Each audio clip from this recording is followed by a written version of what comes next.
اور ساتھ یہ واقعہ بھی لکھا، ابو سلیمان رحمت اللہ علیہ کے حوالے سے یہ نقل کیا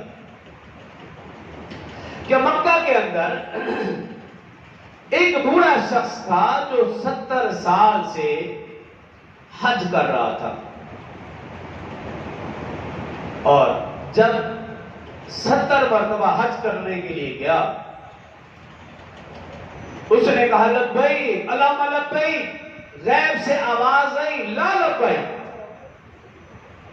ایک نوجوان ساتھ موجود تھا، اس نے وہ لا لبیک کی آواز سن لی اور اس بوڑھے شخص سے کہنے لگے چچا جان یہ لا لبیک کی آواز سنی؟ کہا ہاں میں نے سنی۔ تو وہ بوڑھا کہنے لگا یہ لا لبیک کی آواز میرے لیے تھی۔ تو نوجوان پوچھنے لگا اے بابا جی کب سے حج کر رہے ہو؟ کہا 70 سال سے۔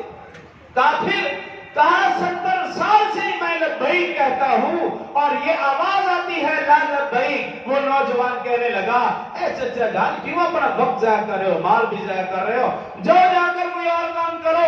وہ بزرگ رونے لگے، بوڑھا شخص رونے لگا، کہنے لگا اچھا تو بتا اس در کو چھوڑ کر میں کس در پہ جاؤں، اس ہستی کو چھوڑ کر میں کس ہستی کے پاس جاؤں، کس کے سامنے میں لبیک کہوں؟ وہ بوڑھا شخص رونے لگا، یہاں تک کہ اس کی داڑھی آنسوں سے تر ہو گئی، اللہ سے اپنے گناہوں کی معافی مانگنے لگا۔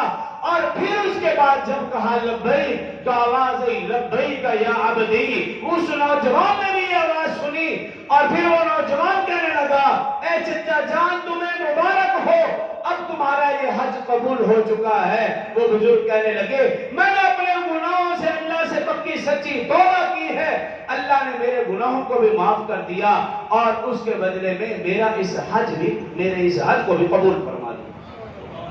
تو انسان اپنے گناہوں سے معافی مانگے، یہاں نہیں تو وہاں جا کر اپنے گناہوں کی معافی مانگے۔